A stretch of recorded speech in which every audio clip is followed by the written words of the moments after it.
Hello everyone, कैसे हैं आप सभी।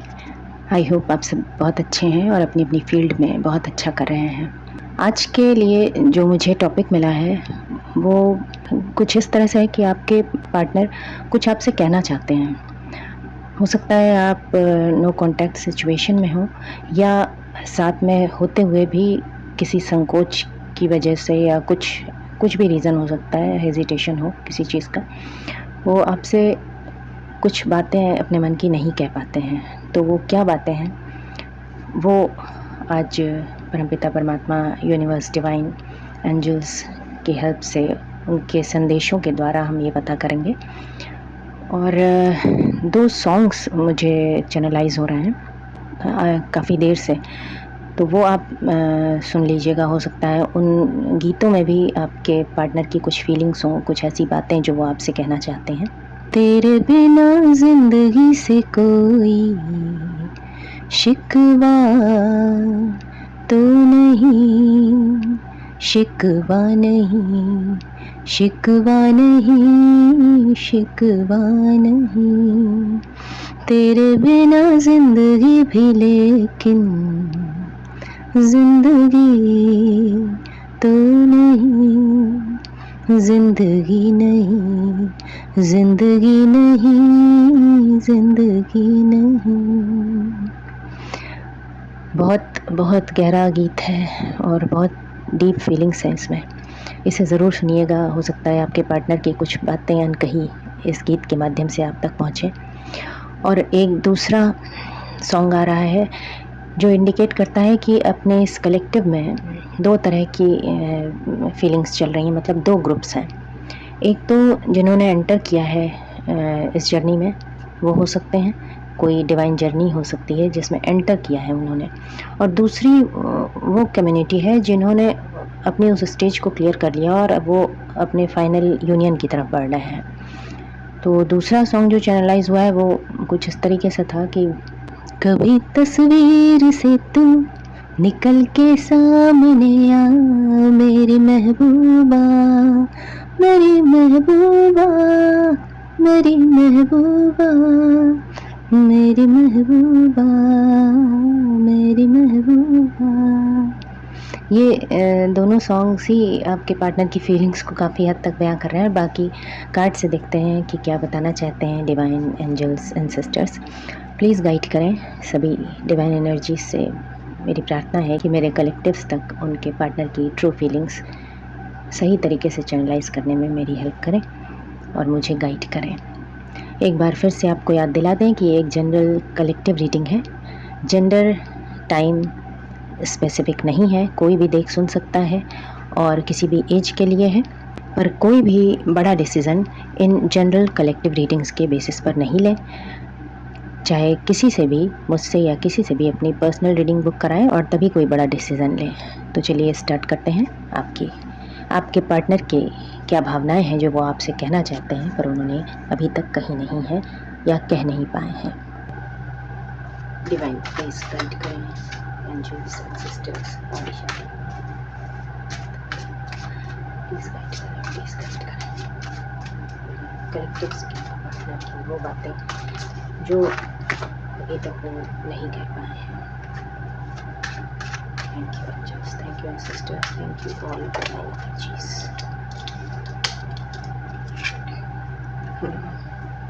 Night of pentacles first card आ गया है।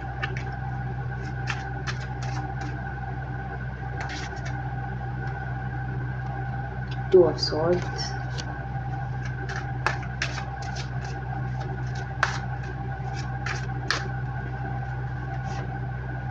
Judgement card,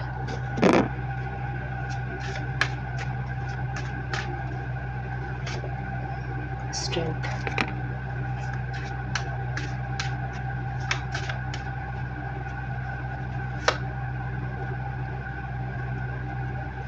S of pentacles,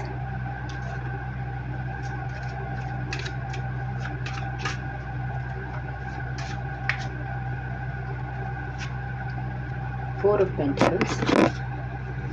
please divine angels and sisters please guide करें all positive energies around me. Please guide करें king of wands,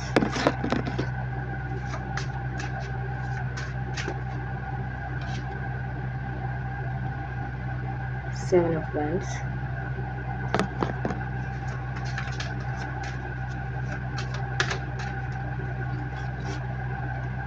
justice card, judgement और जस्टिस दोनों cards आए हैं और बॉटम ऑफ द डेक है three of pentacles. Divine please guide करें, मैं पूरी तरीके से क्लियर रीडिंग अपने कलेक्टिव्स तक पहुंचा सकूं, उनके पार्टनर की क्या भावनाएं हैं जो उन्हें बताना चाहते हैं। पहला कार्ड है नाइट ऑफ पेंटिकल्स। जैसे मुझे इसमें से मैसेज जो रिसीव हो रहा है वो ये है कि कुछ चीज़ें हैं, कुछ क्या बहुत सारी चीज़ें हैं, बहुत बातें हैं जो उन्होंने होल्ड करके रखी हैं, जो वो बताना तो चाहते हैं लेकिन उन्होंने किसी वजह से आपको बताई नहीं है। ऐसा दिखाई दे रहा है कि वो कुछ स्टेबल ऑफ़र आपको देना चाहते हैं, कुछ ऐसा बताना चाहते हैं, कुछ सॉलिड आपको ऑफ़र देना चाहते हैं। हो सकता है कमिटमेंट देना चाहते हो, पर एक्शन नहीं ले पा रहे हैं किसी भी वजह से, कोई भी रीज़न हो सकता है। वो विवश खड़े हैं, जैसे बंधे हुए हैं, लाचार हैं किसी वजह से वो। और नेक्स्ट कार्ड है ये टू ऑफ सॉर्ड का, यानी किसी दुविधा में है, आंखों पर कोई इल्यूजन है, इनकी पट्टी बंधी हुई है, मतलब किसी तरीके का कोई भ्रम है इन्हें, कुछ मून मैजिक का भी दिखाई दे रहा है।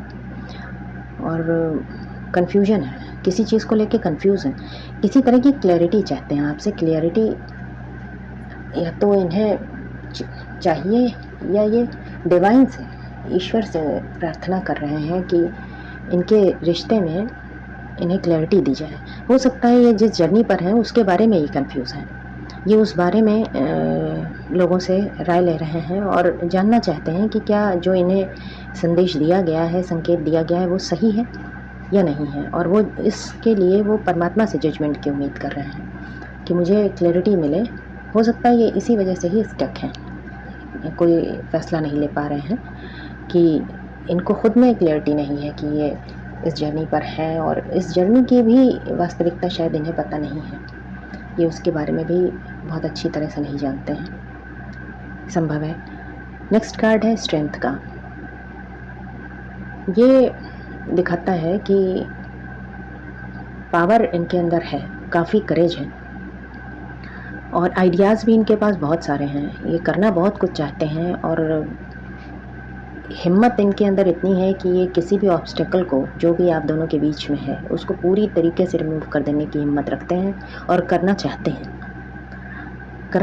पर वही कंडीशन आ रही है कि ये स्टक हैं किसी चीज़ में, या तो इन्हें किसी चीज़ का भ्रम है या कोई इल्यूजन स्पेल वगैरह हो सकता है किया गया हो इनके ऊपर, और मोस्ट ऑफ द चांसेस है कि खुद इन्हें क्लैरिटी नहीं है, क्योंकि अगर इन्हें किसी डिवाइन जर्नी पे होने का भ्रम है तो उसमें ये बहुत ज़्यादा चांसेस हैं कि ये लोग काफ़ी हद तक इन चीज़ों को मटेरियलिस्टिक वर्ल्ड में होते हैं तो नहीं स्वीकार कर पाते हैं, लेकिन धीरे धीरे डिवाइन की ही गाइडेंस में इन लोगों को एक एक चीज़ क्लियर की जाती है और फिर वो बातें खुलकर सामने आती हैं और उसको वो ये मानते भी हैं। एस ऑफ पेंटिकल्स का कार्ड है, यानी परमात्मा खुद ऐसे मौके मुहैया कराएंगे इन्हें, ऐसी चीज़ें ऐसे वीडियो के माध्यम से या गाइडेंस के माध्यम से कुछ ना कुछ इनको ऐसे संकेत दिए जाएंगे कि इस जर्नी को इन्हें स्वीकार करना होगा और आगे का रास्ता खुद ब खुद ये खोलेंगे या परमात्मा इनके लिए खोलेंगे, और ये जो स्टक सिचुएशन में ये खड़े हैं इससे ये बाहर निकलेंगे, परमात्मा खुद इनकी मदद करेंगे। और ऐसा लगता है कि ऐसा कोई मौका, ऐसा कुछ ऑफ़र है जो परमात्मा इन्हें देना चाहते हैं। परमात्मा ने ही इन्हें ये जर्नी दी है और कह सकते हैं कि बहुत खूबसूरत इनाम है इनके लिए ये, जिसको ये नज़रअंदाज कर रहे हैं, लेकिन ये मालिक के हाथ की चीज़ है तो वो होकर रहेगी, भले उसमें थोड़ा समय लग सकता है लेकिन इनको क्लैरिटी भी मिलेगी और वो रास्ता जो परमात्मा ने इनके लिए बनाया है, खुला है वो रास्ता, उस पर ये आगे भी बढ़ेंगे और उसके आगे की मंजिल जो है वो बहुत ही खूबसूरत है, बहुत अच्छी मंजिल है, सिर्फ इन्हें अपना भ्रम दूर करने की ज़रूरत है। नेक्स्ट कार्ड है फोर ऑफ पेंटिकल्स का। यानी कुछ जो इस टू ऑफ सॉर्ड को क्लेरिफाई किया है, यानी कुछ जो भ्रम और इल्यूजन है उसमें ये कुछ मटेरियलिस्टिक भी हैं, मतलब मनी माइंडेड हो सकते हैं, पैसे के बारे में बहुत ज़्यादा सोचना, और हो सकता है अपने प्रोफेशन के ऊपर बहुत ज़्यादा फोकस्ड हों इस समय, ये अपने काम को बहुत ज़्यादा प्रायोरिटी दे रहे हों, बहुत ही ज़्यादा वर्कोहलिक हो सकते हैं, और हो सकता है कि कुछ ऐसी सिचुएशन में ये हैं कि इन्हें अर्निंग करना ज़रूरी है, मतलब money is the need of this person. हो सकता है कि कुछ ऐसी जिम्मेदारियां हैं इनके ऊपर जिसको निभाने के लिए इन्हें पैसे मतलब अच्छी मात्रा में अर्न करने ही करने हैं। नेक्स्ट कार्ड है किंग ऑफ वैंड्स का। किंग ऑफ वैंड्स ये दिखाता है कि इन्होंने आपको चुना तो है, ये इन्होंने डिसाइड कर रखा है, लेकिन थोड़ी सी ईगोइस्टिक पर्सनैलिटी दिखाई दे रहे हैं, मतलब शो कर रहे हैं ऐसा कि नहीं, ऐसा कुछ नहीं है मेरे मन में, या हो सकता है आपको बता ना रहे हों, ऐसा भी हो सकता है। और कुछ हद तक इसमें कुछ मतलब इस चीज़ को मैं ज़्यादा नहीं बार बार बोलना चाहती हूँ, लेकिन हाँ, कुछ ब्लैक मैजिक वगैरह का भी इन्वॉल्वमेंट है, क्योंकि इस तरह की जर्नी पर, डिवाइन जर्नी पर जब होते हैं तो कुछ आसपास की ऐसी चीज़ें होती रहती हैं बीच बीच में। तो हो सकता है कि जो कन्फ्यूजन और ये ईगो वगैरह आ रहा है ये इस वजह से भी हो कि ये इनकी बुद्धि पर किसी तरीके का बंधन किया गया हो, या हो सकता है कि कोई किसी तरीके का कुछ ऐसा दिख रहा है कि कुछ अपनी ही अकड़ में है, ये कोई अपनी ही चीज़ है जिससे ये हिम्मत हार रहे हैं, आगे नहीं बढ़ना चाह रहे हैं। नेक्स्ट कार्ड है 7 ऑफ वंड्स का। लेकिन जो अपनी अकड़ इनकी है, जो इनकी प्रॉब्लम्स हैं, जो इनके और आपके बीच में आड़े आ रही हैं, उनको ये दूर भी करना चाह रहे हैं और काफ़ी हद तक कोशिश कर रहे हैं, मतलब अपनी पुरजोर कोशिश इन्होंने लगा रखी है कि जितने भी ऑब्स्टिकल्स इनकी तरफ से आ रहे हैं, जिनको ये देख पा रहे हैं, उनको ये रिमूव भी करने की पूरी कोशिश कर रहे हैं। मतलब एक तरीके से उस एनर्जी के साथ वे पूरी फाइट कर रहे हैं और उससे पार पाना चाह रहे हैं। अगला कार्ड है जस्टिस का, यानी शनिदेव का कार्ड आ गया है, कर्मा का कार्ड आ गया है। कहीं ना कहीं ये कुछ हो सकता है कि कुछ कार्मिक बैगेजेस हैं जिनको क्लियर करना ज़रूरी होता है, इसके बिना आप जर्नी में आगे नहीं बढ़ सकते हैं। ये जर्नी पास्ट लाइफ के कार्मिक बैगेजेस को भी क्लियर करवाती है। तो मुमकिन है कि जिन चीज़ों में ये अभी स्टक हैं, जिस वजह से ये आपसे कम्युनिकेट नहीं कर पा रहे हैं, या आप मेल और फीमेल कोई भी हो सकते हैं, तो ये भी संभव है कि ये कुछ कार्मिक लेन देन है जिसको पहले परमात्मा क्लियर कर रहे हैं। और बॉटम ऑफ द डेक है 3 ऑफ पेंटिकल्स।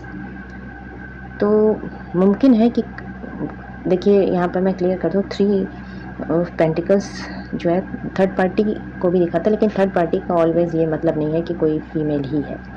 ये कोई इनका फैमिली मेम्बर हो सकता है, इनकी कोई अपनी हैबिट हो सकती है, किसी भी तरीके कोई प्रोफेशन हो सकता है। जिसने नेक्स्ट कार्ड आ गया है 8 ऑफ सॉर्ड का, जिसने इनको बांध रखा है। ये चाहे तो वहाँ से निकल सकते हैं, लेकिन इनको बांध के रखा गया है, चाहे इनकी ही किसी आदत ने या किसी बाहरी शक्ति ने, कोई आउटर इन्फ्लुएंस है या कुछ है, मतलब जिसने इनको स्टक कर रखा है। और आगे का कार्ड ये दिखा रहा है कि इन्होंने चुन तो रखा है, मतलब डिसीज़न तो ले लिया है, होल वर्ल्ड ये आपको अपना मानते हैं और चुनाव कर चुके हैं ये, लेकिन नई बिगनिंग करने में भी हिचकिचा रहे हैं, करना चाहते हैं, पूरी तरह से तैयार हैं, मन में इनके सारे डिसीजंस बने हुए हैं, लेकिन किसी भी वजह से ये रुके हुए हैं। और अगर ये डिसीज़न ले लेते हैं, ओहो बहुत अच्छे कार्ड आ रहे हैं 10 ऑफ पेंटिकल्स, जिसमें आपको एक भरपूर अच्छी फैमिली, धन धान्य से संपन्न, जिसको बोलते हैं कि पैसे की, एबंडेंस की कोई भी कमी नहीं, एंसेस्टर्स की ब्लेसिंग भी मिलेगी, हो सकता है कोई पेट भी आपके पास हो। और नेक्स्ट कार्ड बहुत अच्छा आ गया है द लवर्स का कार्ड, जो ये दिखाता है कि निश्चित रूप से आप ट्विन फ्लेम जर्नी पर ही हैं। ये ट्विन फ्लेम्स का कार्ड होता है, पास्ट लाइफ लवर्स का कार्ड होता है जो पिछले कई जन्मों में साथ में रहे हैं। तो इस तरह की जर्नी में इस तरीके की परिस्थितियाँ आती ही हैं। जो कार्ड्स बता रहे हैं ये काफ़ी कुछ इंडिकेट इस बात को कर रहे हैं। नेक्स्ट कार्ड है ये 8 ऑफ कप्स का, कि पास्ट में हो सकता है इन्होंने मन से या बेमन से, किसी भी वजह से, बेमन से, मन से तो नहीं लग रहा है, कि अपनी इच्छा ना होते हुए भी इन्होंने पलायन किया था, मतलब छोड़ के गए थे, या तो आपको या किसी ऐसी परिस्थिति से इन्होंने मुंह फेरा था और उसके लिए परमात्मा का जजमेंट आ गया। एस ऑफ सॉर्ड, मालिक ने इन्हें रास्ता दिखाया है, परमात्मा ने इन्हें रास्ता दिखाया है और नई शुरुआत के लिए प्रेरित किया है, क्योंकि इस बीच इन्होंने बहुत तकलीफ़ें, मानसिक रूप से एंग्जाइटी, डिप्रेशन, स्लीपलेस नाइट्स, ये सारी चीज़ें इन्होंने फेस की हैं। क्योंकि हर्मिट का कार्ड आ गया है, इनकी अवेकनिंग कराई गई है परमात्मा के द्वारा, मालिक ने इनकी अवेकनिंग कराई है, ठीक है। और एक और कार्ड आ गया है द चैरियट का। ये कार्ड भी ट्विन फ्लेम जर्नी को दिखाता है और साथ में परमात्मा की, आदिशक्ति माँ जगदम्बा और महादेव शिव शंकर जी की ब्लेसिंग को दिखाता है, उनके आशीर्वाद को दिखाता है। तो ये थी आपकी रीडिंग। कैसी लगी आपको ज़रूर बताइएगा कमेंट सेक्शन में। अगर आपसे रेजोनेट होती है तो प्लीज़ कमेंट सेक्शन में ज़रूर लिखिएगा, क्लेम ही लिख दीजिए या रेजोनेट लिख दीजिए, जिससे हम लोगों को ये आइडिया मिलता है कि ये जो चैनलाइज कराई गई है रीडिंग, ये आपको एक्यूरेट मैच की है। वीडियो पसंद आता है तो प्लीज़ लाइक कीजिएगा, चैनल को सब्सक्राइब कर लीजिएगा। Thanks a lot for your precious time and मिलते हैं नेक्स्ट रीडिंग में नेक्स्ट टॉपिक के साथ। Till then take care and bye bye, God bless you.